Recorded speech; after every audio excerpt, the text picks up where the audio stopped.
केशव नगर राज्य के एक छोटे से गांव में अर्जुन नाम का एक सुंदर युवक रहा करता था। वो अपने परिवार में सबसे छोटा था और अपनी माँ का सबसे लाडला था। एक दिन अर्जुन की माँ शांति घर के आंगन में बैठी हुई थी कि तभी उसका बड़ा बेटा बिरजू वहां पहुंचा। ओ माँ, क्या है ये? आप अर्जुन को समझाती क्यों नहीं हो? दिमाग खराब करके रखा है उसने। तभी वहां बिरजू के दो छोटे भाई हरिया और सुखदेव भी आ गए। और नहीं तो क्या, अरे अर्जुन हमारे गांव के बूढ़े वैद्य के साथ दिन भर जंगल में मुंह उठाए घूमता रहता है। वो हमारे साथ खेत में हाथ ही नहीं बटाता है। अब बताओ, हम लोग क्या यहाँ गधा मजदूरी करने के लिए पैदा हुए हैं क्या? हाँ, और नहीं तो। अरे माँ, वो सबसे ज्यादा आपकी ही बात मानता है। आप कुछ कहती क्यों नहीं हो? अरे छोटा है तो क्या कंधे में बैठ के सर पे नाचेगा क्या? हाँ, नहीं तो। मैं अपने छोटे बेटे अर्जुन को जानती हूँ। वो हीरा है, हीरा। मेरा विश्वास है कि वो एक दिन बहुत आगे जाएगा। और माँ, ये बात तो मैं बहुत अच्छे से जानता हूँ कि आप हमेशा उसका ही गुणगान करती रहती हो। हमने भी आप ही की कोख से जन्म लिया है। हम कोई पराई नहीं है जो सड़क से उठा के लाई हो। लेकिन हमें साफ साफ दिखता है कि माँ की सारी ममता, माँ का सारा प्रेम हमको ना मिलता। मिलता है तो सिर्फ अर्जुन को। ऐसा नहीं है। मैंने तुम सब में कभी कोई अंतर नहीं समझा। अर्जुन को बचपन से ही जड़ी बूटियों के ज्ञान का बहुत शौक है और वो इसी वजह से गांव के बूढ़े वैद्य के साथ जंगल में जड़ी बूटियों की जानकारी लेता रहता है। और मत भूलो, तुम्हारे पिताजी ने जाते समय बहुत मेहनत से बहुत सी संपत्ति कमाई थी, इसलिए तुम्हें अर्जुन के लिए चिंता करने की कोई जरूरत नहीं। उसके हिस्से में इतनी संपत्ति आएगी कि अगर वो जीवन भर कोई काम न करे तब भी आराम से जीवन बिता सकता है। ये सुनकर तीनों भाइयों के चेहरे उतर गए और वो चुपचाप कमरे में चले गए। देखा हरिया, माँ ने अभी भी अर्जुन का ही पक्ष लिया है। देख लिया तूने? हाँ भैया, आप बिल्कुल सही कह रहे हैं। अरे माँ तो कह रही है कि उसके हिस्से में इतनी संपत्ति है कि वो बिना काम किए भी रह सकता है। बताओ भला। तभी वहां बिरजू की पत्नी राधा आ गई। मैं तो यही कहती हूँ कि अभी से अपने छोटे भाई को रास्ते से हटाने के बारे में सोचो। कहीं ऐसा ना हो कि माँ के जाने के बाद ये अर्जुन ही हमारे सिर पर चढ़कर बैठे। इतना कहकर राधा वहां से चली गई और तीनों भाई गहरी सोच में पड़ गए। शाम को जब अर्जुन वापस आया, उसकी माँ शांति उससे बोली, अर्जुन, मेरे पास बैठ। मुझे तुझसे बहुत जरूरी बात करनी है। हाँ, क्या हुआ माँ, बताओ। तेरे तीनों भाई तुझे पसंद नहीं करते। मेरे जाने के बाद वो तेरे साथ कैसा व्यवहार करेंगे मैं नहीं जानती। आप चिंता मत कीजिए माँ। मेरे तीनों भाई मुझसे नाराज रहते हैं क्योंकि मैं उनके साथ काम में हाथ नहीं बटाता। लेकिन माँ, इसका मतलब ये नहीं है कि वो मुझे पसंद नहीं करते। शांति उदास हो गई। बेटा, उन्हें हमेशा यही बात चुभती है कि मैं तुझे उनका काम करने की सलाह नहीं देती। जब वो तेरी उम्र के थे, मैं उन्हें मेहनत करना सिखाती थी, क्योंकि बेटा, तेरे स्वभाव और तेरे तीनों भाइयों के स्वभाव में जमीन आसमान का अंतर है। तेरे भाई मेहनत में सबसे आगे हैं, लेकिन बुद्धि के मामले में सबसे पीछे। लेकिन तेरी शांति, तेरी चतुराई तुझे एक दिन बहुत आगे लेकर जाएगी। मैं जानती हूं कि तू खेत में मेहनत नहीं कर सकता।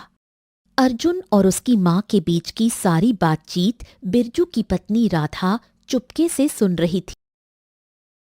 अगले दिन राधा ने बिरजू को अर्जुन और शांति की सारी बातचीत बताई।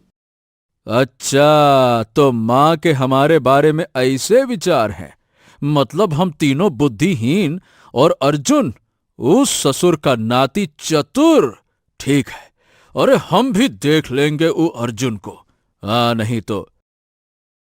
इतना कहकर बिरजू गुस्से से अपने दोनों भाइयों हरिया और सुखदेव के पास गया और सारी बात बताई। अरे बस, बहुत हो गया। मैं माँ से बात करके रहूंगा। ऐसे नहीं चलने वाला। हाँ हाँ, बात तो सही है भैया, लेकिन अभी नहीं। अभी क्या है कि माँ बीमार चल रही हैं। उनका भरोसा नहीं कि वो संसार में कब तक रहेंगी। माँ के जाने के बाद हम अर्जुन को अपनी बुद्धिमानी से ऐसा दिमाग लगा के ठिकाने लगाएंगे ना, वो ससुरा जीवन भर याद रखेगा। बचपन से माँ ने अर्जुन के दिमाग में यही बात बैठा दी है कि वो चतुर है, चतुर है, चतुर है। अरे धुर! माँ के जाने के बाद उसे खुद एहसास होगा कि वो चतुर नहीं बल्कि संसार का सबसे बड़ा मूर्ख है, मूर्ख। नहीं तो। समय ऐसे ही बीतता रहा और एक दिन शांति देवी बुरी तरह से बीमार पड़ गई। उसने अपने चारों बेटों को अपने पास बुलाया और बोली, मुझे नहीं लगता कि अब मैं ज्यादा समय तक और जिंदा रहूंगी। अरे कैसी बातें करती हो माँ, आप पूरे 200 साल तक जिएंगी। हाँ बेटा, ये बातें कहने और सुनने में अच्छी लगती हैं। संसार का यही नियम है, जो आता है वो जाता है। इतना कहकर शांति देवी ने बिरजू की ओर देखा। मेरे जाने के बाद अर्जुन का ख्याल रखना। मैं जानती हूं तुम अर्जुन को पसंद नहीं करते, लेकिन याद रखना, अर्जुन एक हीरा है। इसका साथ कभी मत छोड़ना। इसका साथ पकड़े रहोगे तो जीवन में हमेशा सुखी रहोगे।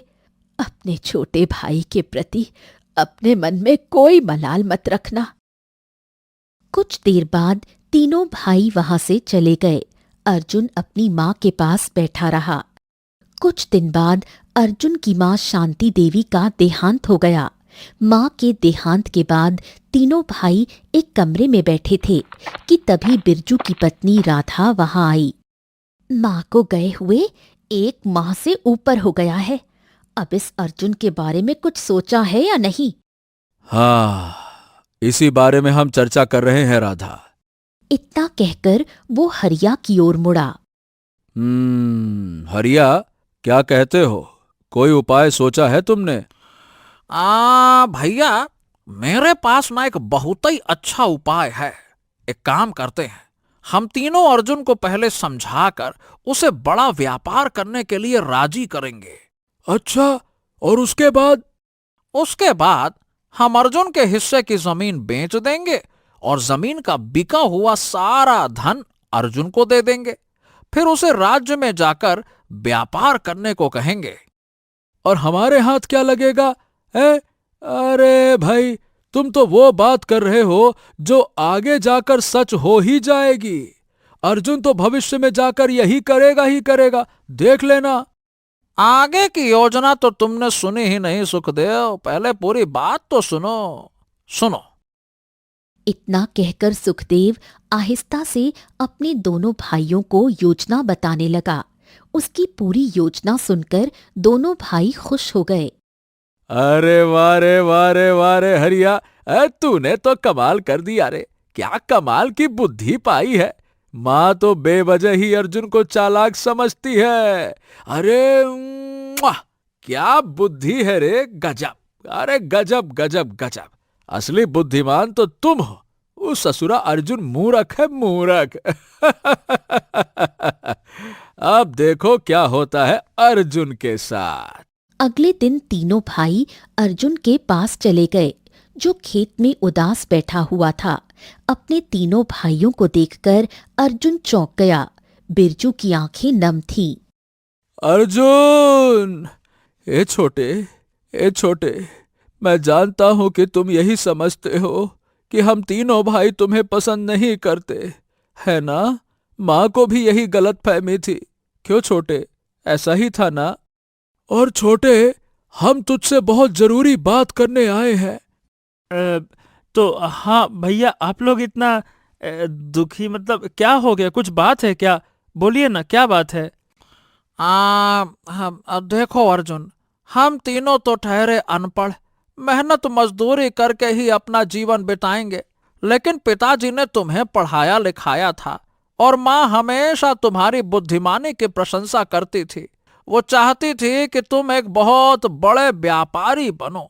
हम तीनों भाई भी यही चाहते हैं छोटे कि तुम हमारी माँ का सपना पूरा करो भाई। ये सुनकर अर्जुन की आंखों में आंसू आ गए। मैं भी यही सोच रहा था भैया। हाँ हाँ, तो छोटे फिर मेरी बात ध्यान से सुन। तुम्हारे हिस्से की जो जमीन है ना, उसे बेच देते हैं छोटे। उसकी अच्छी खासी कीमत मिलेगी। तुम एक काम करना, वो सारा धन लेकर केशव नगर चले जाना और वहां कोई अच्छा सा व्यापार शुरू करना। और मुझे विश्वास है छोटे कि तुम व्यापार में दिन दूनी रात चौगुनी तरक्की करोगे। और जब कुछ बनकर लौटोगे, तब हम कहेंगे, ये है हमारा अर्जुन, हमारा छोटा भाई। अरे गर्व होगा रे, गर्व। और माँ का सपना पूरा होगा। माँ की आखिरी इच्छा यही थी ना कि अर्जुन व्यापारी बने। हमने कहा इन दोनों भाइयों से व्यापारी बनाएंगे अपने छोटे को। हाँ अर्जुन, और तुम्हें याद होगा कि पिताजी भी अपने समय के बहुत बड़े व्यापारी थे। अपने तीनों भाइयों के ऐसे विचार सुनकर अर्जुन खुश हो गया। आप तीनों भाई मेरे बारे में बुरा थोड़े ही सोचेंगे। आप जो कहेंगे मैं करूंगा। मैं तैयार हूं। मैं तैयार हूं। तीनों भाई ये सुनकर खुश हुए और वहां से चले गए। तीनों भाइयों ने अर्जुन की जमीन बहुत अच्छे दाम पर बेच दी और बहुत सारे सोने के सिक्के अर्जुन को दे दिए। ये तुम्हारे हिस्से की जमीन का धन है, ठीक है ना? रख ले, रख ले। अर्जुन ने सिक्कों को देखा। और हाँ अर्जुन, इन सोने के सिक्कों की जांच परख अच्छे से कर लो, ठीक है? देख लो, देख लो। अरे ये कैसी बातें कर रहे हैं भैया? आपने दिया है तो अब क्या बातें करते हैं? अर्जुन, व्यापार का पहला नियम यही होता है छोटे। चाहे आपके सामने कोई भी खड़ा हो, उस पर भरोसा नहीं करते। सोने के सिक्कों की जांच कर लो, ये असली है या नहीं। हाँ। अर्जुन कुछ देर गहरी सोच में डूब गया और उसने सिक्कों की जांच की। ये हाँ भैया, ठोक बजा के मैंने देख लिया। ये तो शुद्ध सोने के सिक्के हैं। मुझे भरोसा है भैया आप लोगों पे। आप भी कैसी बातें करते हैं। हाँ, तो ठीक है, फिर कल ही तुम व्यापार के लिए रवाना हो जाओ। अब देरी ना करो। माँ की आखिरी इच्छा पूरी करना है ना छोटे। अगले दिन अर्जुन अपने घर में नम आंखों से तीनों भाइयों से विदा लेने लगा। उसने अपनी भाभी के पैर छुए। भाभी, मुझे आशीर्वाद दीजिए। ठीक है भैया, ठीक है। राधा ने अर्जुन को देखा और मक्कारी से मुस्कुराई। मेरा आशीर्वाद तो हमेशा से तुम्हारे साथ है। जाओ, कुछ बनकर ही लौटना। अर्जुन मुस्कुराया और वहां से चला गया। जंगल के रास्ते से होते हुए अर्जुन केशव नगर राज्य की ओर जाने लगा। एक स्थान पर उसे बहुत भूख लगने लगी। चलो, यहाँ बैठकर कुछ पेट पूजा कर ली जाए। अर्जुन एक वृक्ष के नीचे बैठ गया। उसने सोने की मुद्राओं की पोटली एक तरफ रख दी। तभी अचानक 3 नकाबपोश तलवार लिए हुए उसके सामने आ गए। हम डाकू हैं। इस पोटली में क्या है? तुम जैसा बड़ा मूर्ख मनुष्य हमने नहीं देखा। जरूर इसमें सोने के सिक्के होंगे। क्यों रे? अर्जुन डर गया। अरे देखो देखो देखो, मुझे मत लूटो। हाँ, तुमने सही कहा, इसमें हैं तो सोने के सिक्के। दूसरा नकाबपोश हंसने लगा। अरे ये तो बहुत बड़ा मूर्ख है। देखो सरदार, इसने तो सच्चाई बता दी। अर्जुन रोते हुए बोला। मेरी माँ ने कहा था कि कभी झूठ मत बोलना, इसीलिए मैंने बोला। देखो देखो, इन सोने के सिक्कों से मैं व्यापार करने जा रहा हूँ। मैंने अपने भाइयों को वचन दिया है कि मैं कुछ बनकर लौटूंगा, ऐसा मत करो। तीनों नकाबपोश अर्जुन को देखने लगे। तभी जिस नकाबपोश ने पोटली उठाई और कुछ क्षण बाद पोटली अर्जुन के ऊपर फेंक दी। हाँ, ले जा मूर्ख, तेरे आंखों के आंसुओं ने हमें पिघला दिया। हम तुझे नहीं लूटेंगे, जा मजे कर। इतना कहकर तीनों नकाबपोश वहां से चले गए।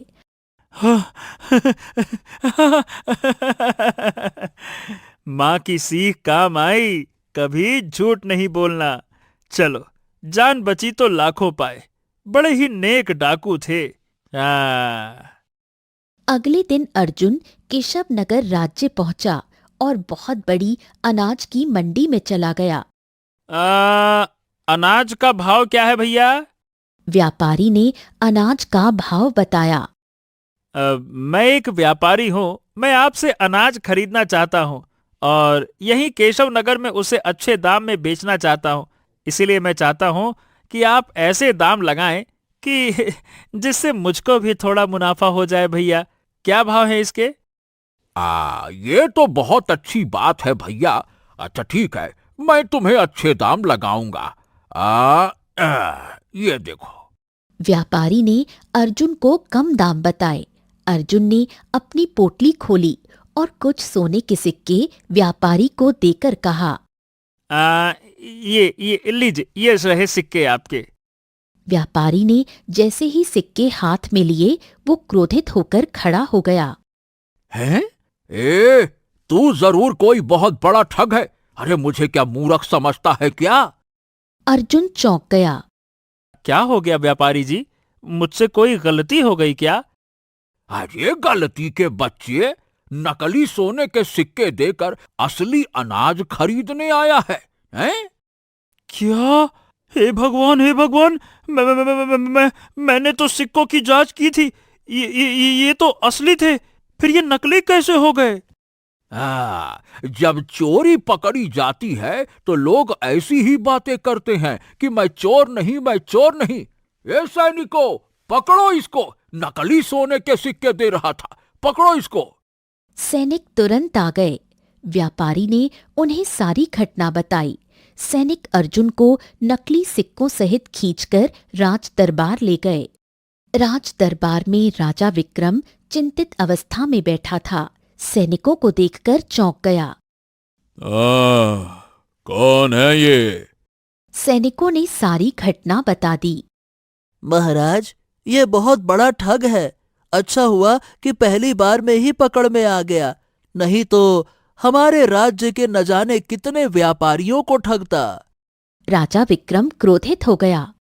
एक तो मैं पहले से ही बहुत चिंता में हूँ, ऊपर से तू हमारे राज्य में ये नई नई मुसीबतें खड़ी करने आ गया। नालायक कहीं का, इत्तू सा दिखता है और चोरी करने चला है। सैनिकों, इसे ले जाकर कारागार में बंद करो और घसीटते हुए ले जाओ इसको।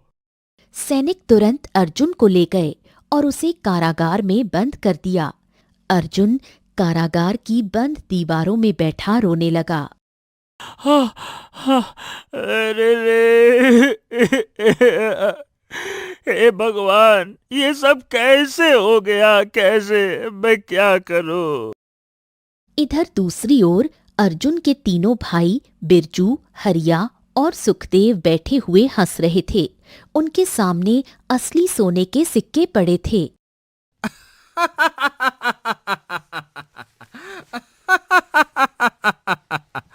क्यों, कैसी लगी मेरी योजना? अर्जुन को बिल्कुल भी शक नहीं हुआ कि हम तीनों नकाब पहनकर उसके पीछे लगे थे।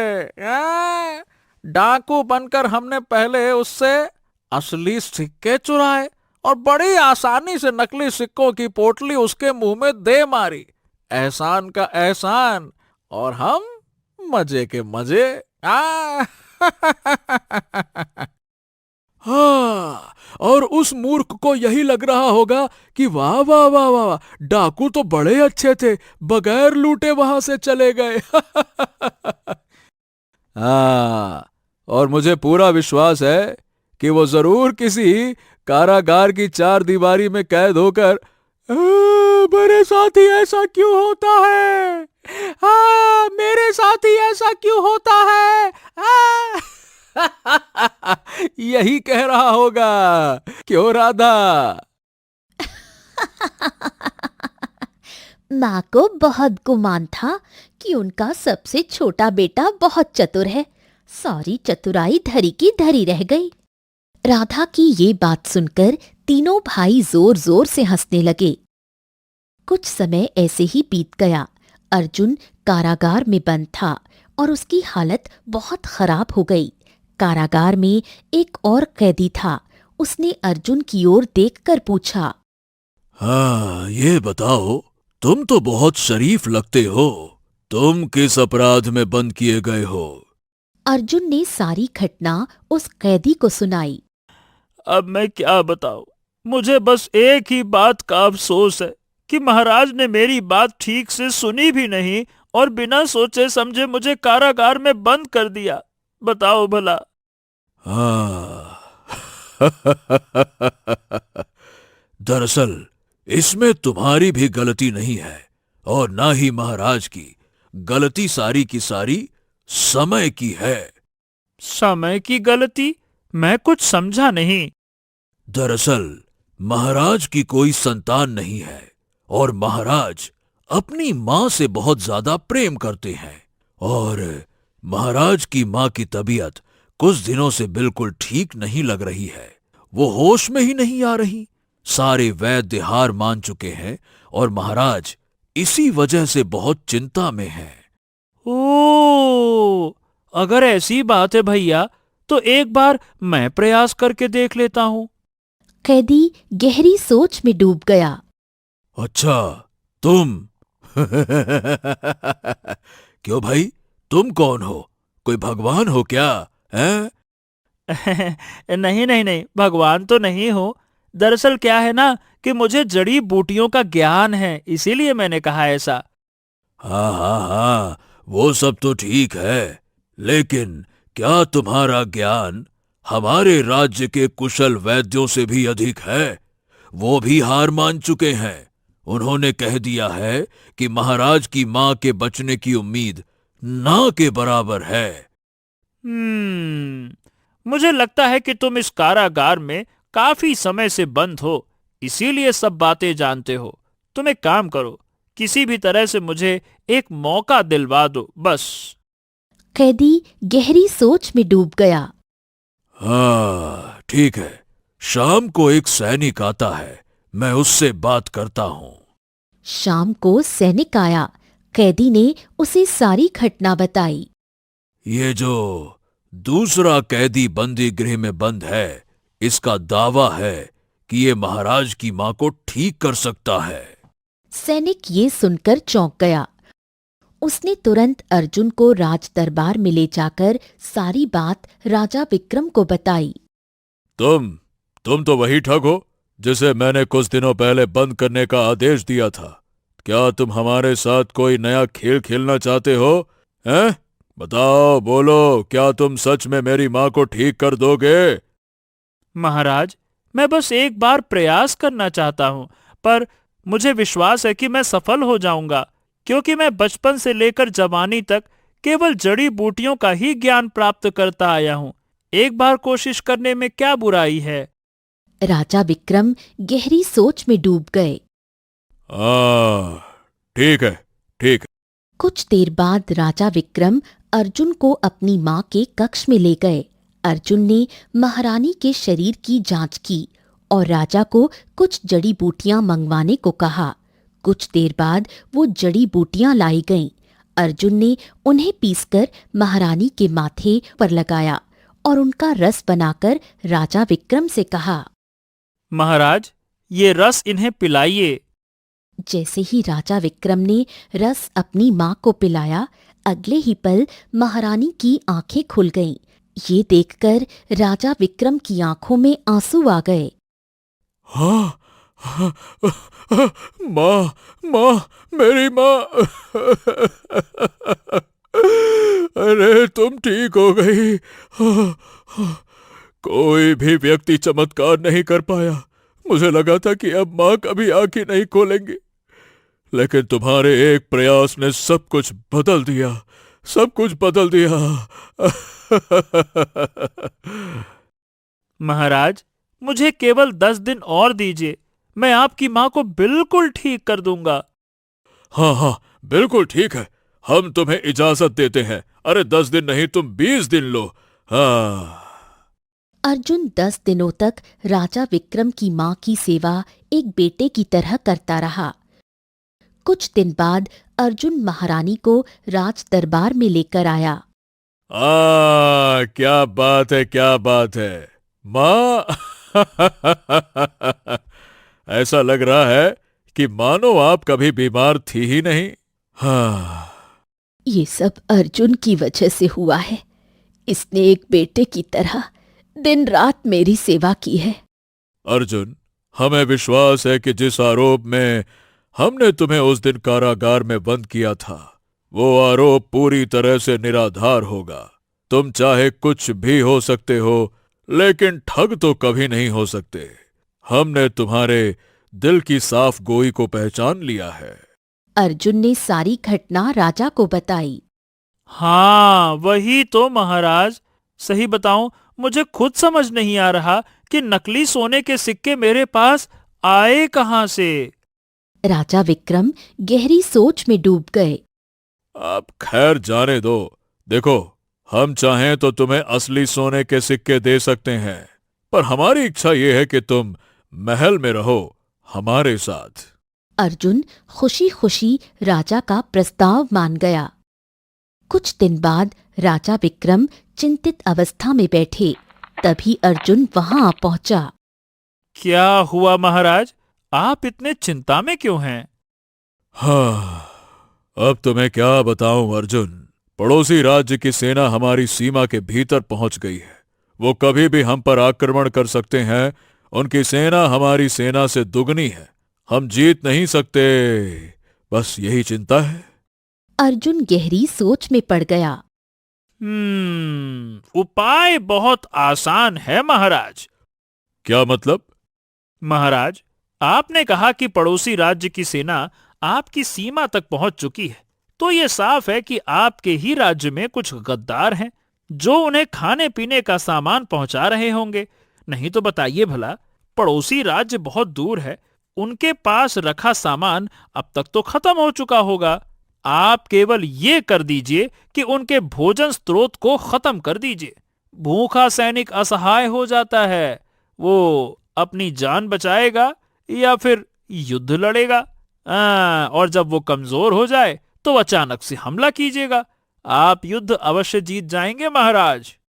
राजा विक्रम की आंखों में चमक आ गई। अद्भुत अद्भुत अद्भुत। तुम्हारे उपाय से तो युद्ध आसानी से जीता जा सकता है। संख्या बल की कोई दिक्कत ही नहीं फिर तो। राजा ने तुरंत मंत्री को बुलाया। मंत्री, जाकर गुप्तचरों से कहो कि पड़ोसी राज्य की सेना जहां पड़ी है वहां नजर रखें और पता करें कि भोजन कहां से आ रहा है। उनके भोजन को नष्ट कर दो और उन्हें भूखा रहने पर मजबूर कर दो। फिर मौका देखकर हमारे सेनापति को आदेश देना कि उन पर टूट पड़े। मंत्री तुरंत वहां से चला गया। कुछ दिन बाद अर्जुन महल के बाहर टहल रहा था कि तभी राजा विक्रम खुश होते हुए वहां आ पहुंचा। वाह वाह वाह वाह अर्जुन, तुम्हारा सुझाव बिल्कुल सही था। पड़ोसी राज्य की सेना हार गई और पड़ोसी राज्य का राजा मारा गया।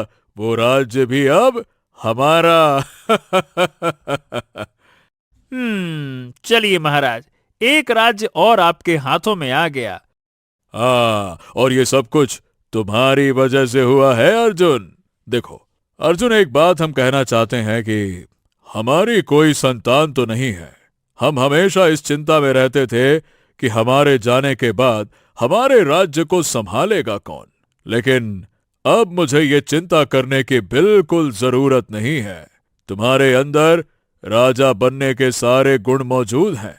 तुम्हारे अंदर दूसरों के प्रति दया की भावना भी है। तुम एक कुशल राजा बन सकते हो।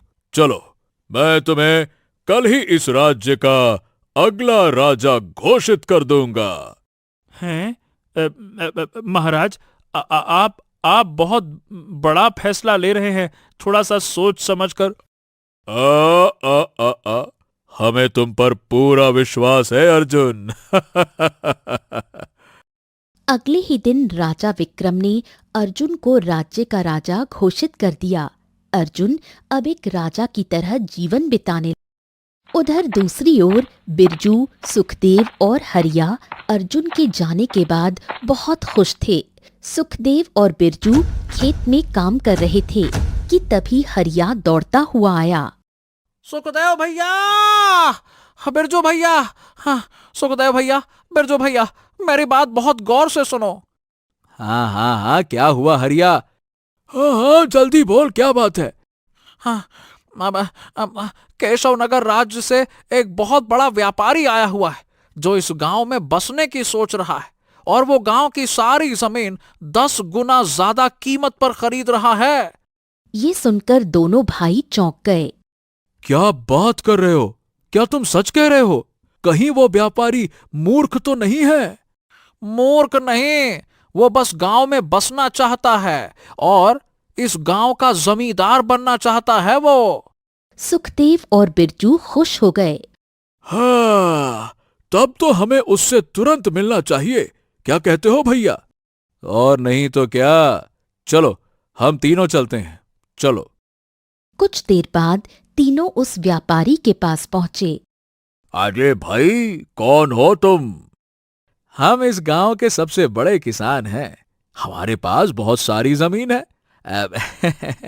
हमने सुना है कि आप इस गांव के खेत 10 गुना ज्यादा कीमत पर खरीद रहे हैं। अरे हाँ हाँ, तुमने बिल्कुल सही सुना है। अगर ऐसी बात है तो हम अपने सारे खेत बेचने के लिए तैयार हैं। लेकिन हाँ, सारे खेत बेचने के बाद ये बताओ कि तुम जाओगे कहाँ? अरे जाएंगे कहाँ, कहीं भी चले जाएंगे, इतनी बड़ी दुनिया है, और सारा जीवन आराम से मजे से रहेंगे। तो ठीक है। और आप खेत खरीदने के साथ साथ हमारा घर भी खरीद लो, उसकी भी अच्छी कीमत दे देना। व्यापारी तैयार हो गया। उसने उन्हें ढेर सारे सोने के सिक्के दिए। तीनों भाई घर लौट आए। बिरजू ने सारी घटना अपनी पत्नी को बताई। लेकिन ये घर भी आपने बेच दिया, अब हम कहाँ रहेंगे? अरे पगली, हमारे पास इतना सारा धन है कि अगर हम तीनों भाई जीवन भर काम ना करें ना, तब भी आराम से जीवन बिता सकते हैं।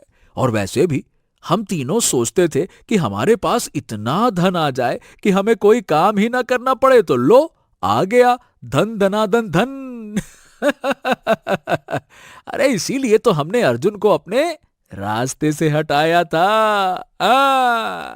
चलो, अब हम कल ही केशव नगर राज्य रवाना हो जाएंगे। अगले दिन वो चारों जंगल के रास्ते से होते हुए दूसरे राज्य की ओर जा रहे थे। तभी अचानक रास्ते में 2 नकाबपोश आ गए।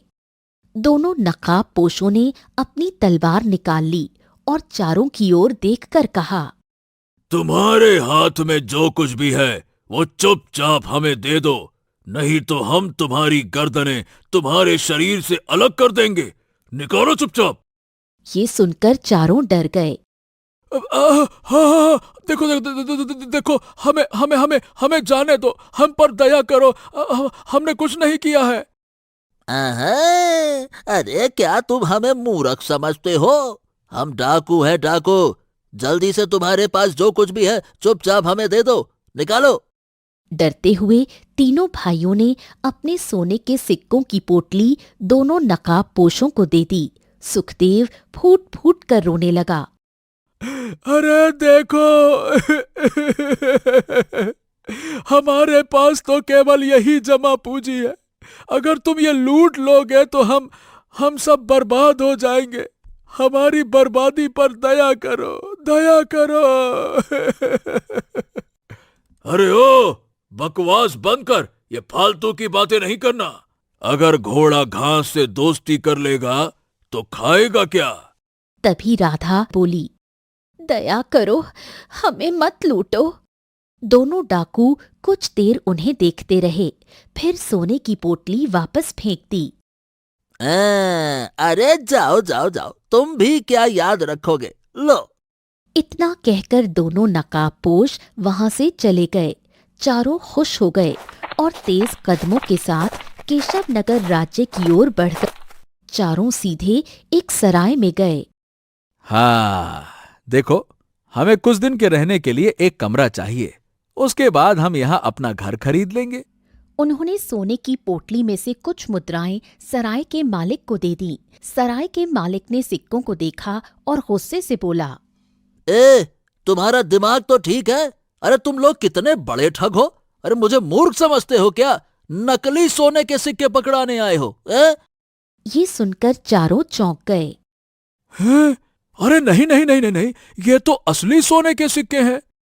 अरे अगर असली हैं तो इन्हें स्वयं देखकर पहचानो। देखो। चारों ने सिक्कों की जांच की, लेकिन वो सारे सिक्के नकली निकले। ये देखकर उनके पैरों तले जमीन खिसक गई। सराय मालिक ने सैनिक बुला लिए। इन्हें गिरफ्तार कर लो, ये बहुत बड़े ठग हैं। ले जाओ इनको। सैनिक ने दया नहीं दिखाई। उसने चारों को पकड़कर राज दरबार में प्रस्तुत कर दिया। सिंहासन पर बैठे अर्जुन को देखकर तीनों भाई चौंक गए। अरे अर्जुन! ए भाई अर्जुन, छोटे, तू राजा बन गया? ये कैसे हो सकता है? अरे दादा रे दादा! ए अर्जुन, तुम राजा कैसे बने रे मेरे छोटे भाई? और राजा बनने के बाद तुम्हें हमारी याद नहीं आई?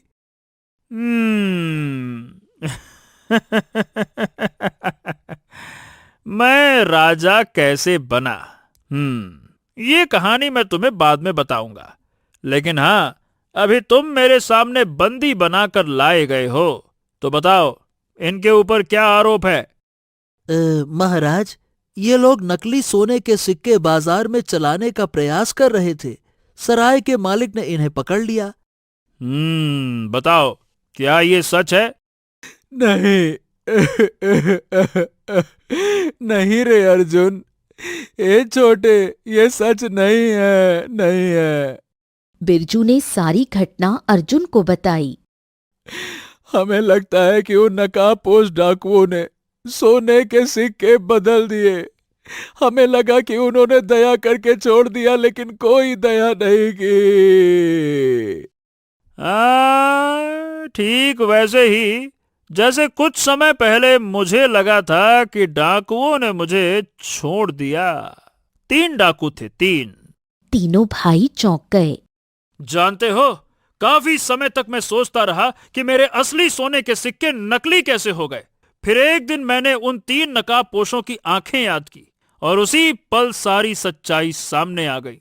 वो तीनों नकाबपोश तुम थे और तुमने बड़ी चतुराई से असली सोने के सिक्कों की पोटली बदलकर नकली मुझे दे दी। तब मुझे शक तो हुआ था कि डाकू इतने नेक दिल कैसे हो सकते हैं। ये तो बिल्कुल वैसा है कि घोड़ा घास से दोस्ती कर रहा है। लेकिन नहीं, तुमने घास से दोस्ती की, क्योंकि ये सब तुम्हारा षड्यंत्र था। ये सुनकर तीनों भाइयों के चेहरे उतर गए। जो व्यापारी गांव में गया था, वो व्यापारी मेरा ही सैनिक था, और जिन्होंने तुम्हें लूटा वो भी मेरे सैनिक थे। मैं तुम्हें अपराधी बनवाकर यहां लाना चाहता था, और चाहता तो सैनिक भेजकर सीधे तुम्हें गिरफ्तार करवा देता। लेकिन मैं चाहता था कि तुम अपने पापों के साथ मेरे सामने आओ। ए छोटे, ए अर्जुन, मुझे माफ कर दे। गलती हो गई, गलती हो गई। देवर जी, हम बर्बाद हो जाएंगे, माफ कर दो। अर्जुन ने कुछ देर तीनों भाइयों और राधा को देखा, फिर मंत्री की ओर मुड़ा। मंत्री जी, उस सैनिक को बुलाओ जो मेरे कहने पर व्यापारी बनकर गांव गया था। कुछ ही देर में सैनिक आ गया था और मुस्कुराकर चारों को देखने लगा। जितना भी धन तुमने उनसे लिया था, उन्हें वापस कर दो। सैनिक ने तुरंत असली सोने के सिक्के तीनों भाइयों को लौटा दिए। तुम भाइयों के नाम पर कलंक हो कलंक। माँ के जाने के बाद तुमने एक बार भी नहीं सोचा कि तुम्हारी इस धोखाधड़ी से मेरा जीवन बर्बाद हो सकता है, लेकिन केवल माँ का चेहरा याद करके मैं तुम्हें छोड़ रहा हूं। अब जाओ और आइंदा अपनी शक्ल मत दिखाना। चले जाओ यहां से, चले जाओ, चले जाओ। तीनों भाई और राधा मुंह लटकाकर सोने के सिक्के लेकर वहां से चले गए और फिर सारा जीवन पछताते रहे। और इस तरह चारों भाइयों की कहानी ने ये साबित कर दिया कि जिस घर में लालच जन्म ले लेता है वहां रिश्ते मर जाते हैं, और असली भाई वही होता है जो साथ छोड़े नहीं, साजिश नहीं रचे।